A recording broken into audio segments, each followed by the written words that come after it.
Bom, boa tarde novamente. Estamos aqui agora no painel da tarde e passo rapidamente a palavra aos protagonistas. Em primeiro lugar, queremos a Ana Carneirinho, da Ana Carneirinho, que disse? Da Agrupamento de Escolas Surgem da Gama. Temos a Teresa Pinto e a Carla Santos, do Agrupamento de Escolas de Sampaio. Depois a Raquel Monteiro, a Raquel Machado, da Ana Pedro Rodrigues Firmeiro, e a Maria Educação, da Escola Semeiro de Castro. E, portanto, a Ana vai começar então a sua apresentação. Olá a todos, bom dia, boa tarde. O que eu venho mostrar uma experiência, venho partilhar com vocês uma experiência, não vos venho dar uma receita, nem venho dizer que o que eu experimentei resulta em todos os contextos e com qualquer professor e com qualquer turma. Portanto, eu venho apresentar uma experiência que fiz. A experiência começou o ano passado com uma turma 11º ano e este ano continuou com uma turma de 8º. Portanto, eu venho aqui falar com vocês sobre a experiência que tive com uma turma de 8º. Portanto, a sala de aula invertida é uma metodologia de ensino híbrido que tenta aliar o digital ao presencial. Portanto, o melhor do digital com o melhor do presencial, que é ter o professor presente para apoiar o aluno quando ele precisa. Portanto, enquanto na sala tradicional, e eu digo a sala tradicional, não é dizer que é o que vocês fazem, é o tradicionalmente. O professor está a dar a palestra, que é o que eu estou a fazer agora com vocês, não é? Portanto, o professor fala, os alunos ouvem, e muitas vezes o que vai para o trabalho de casa é a aplicação dos conceitos. A sala de aula invertida pretende fazer o contrário. O trabalho de casa é o conteúdo, portanto, aquilo que eu estaria a dizer agora, vocês teriam acesso a isto antes, e quando estou com os alunos, o objetivo é apostar em metodologias práticas de aprendizagem, em metodologias ativas, em que os alunos estejam a praticar aquilo que, no fundo, é quando eles praticam que precisam mais do professor e da presença do professor. Depois, mais tarde, há sempre a parte do estudo e da reflexão do aluno em casa, que é quando eles, por exemplo, se preparam com o texto de avaliação, isso não muda. Como eu expliquei, eu estou a fazer isto com uma turma de 8º ano. Este não pode ser um processo abrupto, nem pode ser um processo imposto. O professor tem que estar confortável com a metodologia. Eu, quando comecei com a turma de 8º, inicialmente no primeiro período estivemos só a trabalhar em grupo, começaram a ver vídeos dentro da sala de aula ainda no primeiro período. No segundo período, na reunião de encarregados de educação, eu pedi ao diretor de turma para estar presente, para explicar o que é que ia fazer com os educandos deles. Ao longo do segundo período foram começando a ver vídeos dentro da sala de aula e só no final do terceiro período é que eu inverti todo um domínio, que é isto que vos vou mostrar aqui. Portanto, é importante percebam que há aqui um fasear, não é uma coisa que a gente de repente chega e vou inverter todas as minhas aulas. Portanto, eu peguei no domínio do som, eu sou fisicoquímico, 8º ano, peguei no domínio do som e dividi todas as aprendizagens iniciais em 7 atividades e todas elas tiveram uma planificação deste género. Portanto, há o espaço individual de aprendizagem, que é aquilo que os alunos têm que fazer sozinhos em casa, e depois há o espaço de aprendizagem em grupo, que é quando eu os encontro... Eu posso falar? Claro. Que é quando eu os encontro em sala de aula. Em sala de aula, o objetivo é fazer atividades práticas, mas eu, com o 8º ano em particular, eu quando fiz isto o ano passado, com o 11º motivo, portanto, há necessidade, mas agora com o 8º tenho, começava sempre por explicar as dúvidas e fazer um resumo no caderno dos alunos.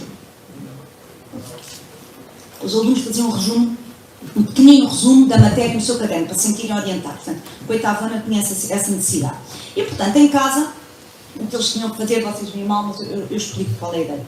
O que eles tinham que fazer era ver um vídeo que eu criava, com cerca de 5 minutos, não podia ser mais longo, e depois faziam um questionário de 4 questões de escolha múltipla. Estas questões contavam para a avaliação do aluno. Em todas as atividades que eles tinham que fazer em casa, era-lhes pedido na primeira questão, que é o que está rodeado ali a vermelho, que devem partilhar as suas dúvidas. E se não tiverem dúvidas, devem dizer explicitamente, não fiquei com dúvidas. E ainda lhes dava uma última questão em que eles podiam deixar as observações que quisessem. Portanto, isto era o trabalho deles e a rotina era sempre esta. Eu lançava a atividade à quinta, eles tinham até domingo para fazer a atividade. Depois, na segunda-feira, quando voltavam a ter aulas, encontrávamos, esclarecíamos dúvidas, porque eu já tinha feedback das dúvidas que tinham surgido no questionário, do que eles tinham partilhado comigo, não percebi isto, não percebi aquilo, portanto, tirávamos as dúvidas, fazíamos o resumo, víamos quais são as questões que eles não tinham respondido bem e depois, então, eu criava um guião que eles deviam seguir de forma mais autónoma possível para poderem trabalhar essencialmente em grupo. O facto de ter um guião significa que eles estão a trabalhar de forma mais autónoma, agressiva. Porquê? Qual é o objetivo? É que se eles estiverem em grupo a trabalhar de forma autónoma, eu posso estar a trabalhar, posso estar entre grupos só, a tirar dúvidas, a dar feedback, a corrigir os trabalhos deles, portanto liberta-me de dar a aula. E isso para mim é uma vantagem. E, portanto, eu fiz 7 atividades todas com este padrão. Eu não vos vou apresentar as 7, mas a ideia é sempre esta. Um espaço individual de aprendizagem, um espaço de aprendizagem em grupos. Individual de aprendizagem, um espaço individual em grupos.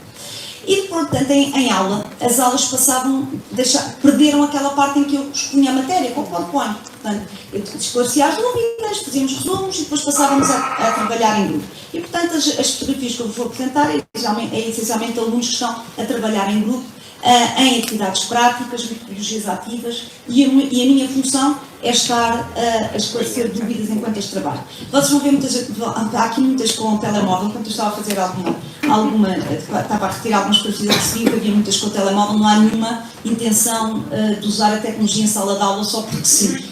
Há muitas atividades com o telemóvel, porque estávamos a dar o som e há muitas aplicações que se pode usar em telemóvel. A sala de aula invertida não implica que em sala de aula usemos a tecnologia que seja uma imposição. A tecnologia deve surgir naturalmente quando há interesse, quando não há, deve ser uma coisa que nós usemos com naturalidade. Aqui era um trabalho de pesquisa, alguns usavam o computador, outros o telemóvel, e aqui era simplesmente papel e caneta, estavam a fazer exercícios. Portanto, mas o objetivo é sempre isto, que eles realmente a trabalhar e os professores possam estar a dar feedback e a trabalhar e a corrigir. Agora, a avaliação, não é? Porque a Miriam me dizia, depois, e agora, como é que a gente avalia?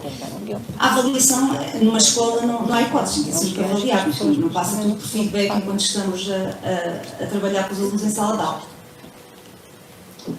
Eu estava cingida, como é evidente, aos critérios de avaliação da minha escola, do grupo, dos critérios gerais, e, portanto, nós temos 60% para o conhecimento. Destes 60%, metade foi para um teste convencional, igual a outras turmas, e a outra metade foi para vários trabalhos que eles iam fazendo enquanto faziam estes trabalhos. Portanto, temos os questionários da sala de aula invertida, tínhamos fichas de trabalho em grupo, tínhamos ficha individual. Quais são as principais conclusões que eu tenho a dizer relativamente à avaliação, a diferença? Primeiro, senti que a avaliação formativa teve um peso muito maior. Estavam a trabalhar de uma forma mais autónoma, eu estava a corrigir os trabalhos de uma forma muito mais automática. E também senti que aumentou, diversificou os instrumentos de avaliação, porque como eles estavam sempre a produzir trabalho, era muito fácil para mim pegar pequenos trabalhos. Nós não vamos a corrigir coisas já malucas, porque senão depois deixamos de ter tempo. Portanto, temos que ter consciência que quando entregamos os guiões já temos que ter preparado se é para avaliação, e se é para avaliação, como é que os vamos avaliar. E nesse aspecto as rubricas ajudam muito, porque nos permitem fazer uma avaliação rápida e que nos tira algum trabalho.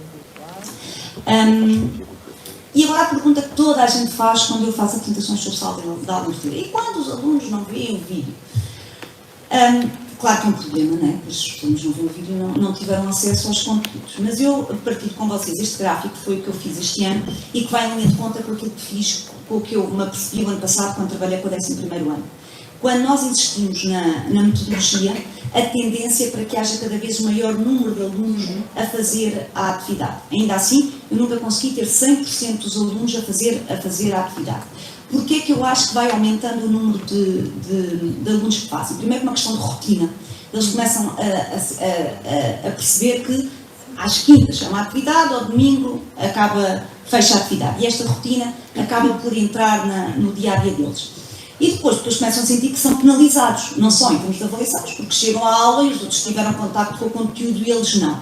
Ainda assim, a pergunta é: e quem não vê o vídeo não consegue evoluir? Eu estive muito atenta a isso este ano e apercebi que mesmo os que não veem o vídeo conseguem continuar a trabalhar e conseguem evoluir nas atividades. Primeiro porque eu acabo por esclarecer as dúvidas e fazer um pequeno resumo e, portanto, eles logo aí têm um primeiro contacto com o conteúdo. E depois porque há os trabalhos práticos em que eles necessariamente vão estar a trabalhar sobre o assunto. Na verdade, o facto de eles não verem o vídeo funciona um bocadinho como os alunos que estão desatentos quando estamos a explicar, porque a gente sabe que estamos a dar a matéria e que há sempre uma série de alunos que não nos está a ouvir. Portanto, acaba por funcionar como os alunos que não estão atentos durante a explicação, com uma vantagem que é, se eles quiserem voltar a casa, se eles quiserem em casa voltar a ver o vídeo, vai a vídeo, porque os meus vídeos estão todos públicos no meu canal do YouTube e, portanto, eles recorrem ao vídeo quando e onde quiserem. E, portanto, nesse aspecto é uma vantagem, eles têm acesso a todas as aulas, basicamente. No final desta experiência, eu fiz algumas entrevistas aos alunos e senti... Está pequenina, consegue-se ver? Está pequenina, se calhar. Aqui da primeira fila está perfeito. Os alunos não reagem, não reagem com muita emoção quando a gente diz agora o teu trabalho em casa, ver um vídeo, fazer um questionário. Portanto, é preciso insistirmos na metodologia. Eles insistem que a responsabilidade de ver o vídeo nem sempre é tida com bons olhos pelos alunos, porque nós estamos-lhe a passar essa responsabilidade. Aliás, a sala de aula invertida põe muito nos... Está a acabar? Põe muito nos alunos essa responsabilidade. Pronto, para todos os efeitos, eles consideram que as atividades práticas valorizam muito, usam o vídeo não só antes, mas depois da sala de aula, passa a ser um elemento da avaliação deles, referem menos ansiedade para com a escola e referem ainda que melhora a relação entre professor e aluno, só para ter este porque entre alunos é evidente que há mais trabalho de grupo, mas entre professor e alunos, porque eles valorizam o facto do professor lhes ter feito os vídeos, sentem isso como um cuidado que o professor teve com eles e depois sentem que há uma ponte digital entre professor e aluno com os questionários em que eu pergunto quais são as dúvidas, as observações. E, portanto, esta ponte digital, aluno-professor, que na aula seguinte é imediatamente colmatada, acaba por ser uma vantagem e eles acham que isso é uma vantagem na relação professor-aluno. Da minha maneira, do meu ponto de vista, qual é o problema, os principais problemas? É o facto de não conseguirmos garantir que todos os alunos fazem TPC, implica muito trabalho da parte do professor, especialmente inicialmente, em que estamos a criar os materiais todos. Por outro lado, a partir do momento em que os materiais estão criados, torna a aula muito fluida. Portanto, o que eu sinto é que se tiver os domínios invertidos, aquilo é quase como um plug and play. Portanto, aquilo deu muito trabalho porque eu estive a fazer aquilo de raiz, não é? Portanto, se tivermos, à medida que vamos trabalhando, isto vai sendo um trabalho cada vez menor para o professor, porque a aula em si acaba por fluir com muito mais simples, é muito menos cansativo do meu ponto de vista e, evidentemente, aposta em metodologias de ensino mais ativas, que no fundo acaba por ser uma meta que nós devíamos seguir. Portanto, esta é uma frase do Bergman, que é um dos pais da sala de aula invertida, e whose brain is working is growing, e portanto nós se calhar devíamos preocupar-nos realmente em passar a responsabilidade da aprendizagem mais para lá do aluno, uma aprendizagem menos passiva, mais ativa, e nem sempre tudo corre como nós controlamos, o nosso controle diminui, mas acho que no final o meu balanço é positivo. Eu também acho.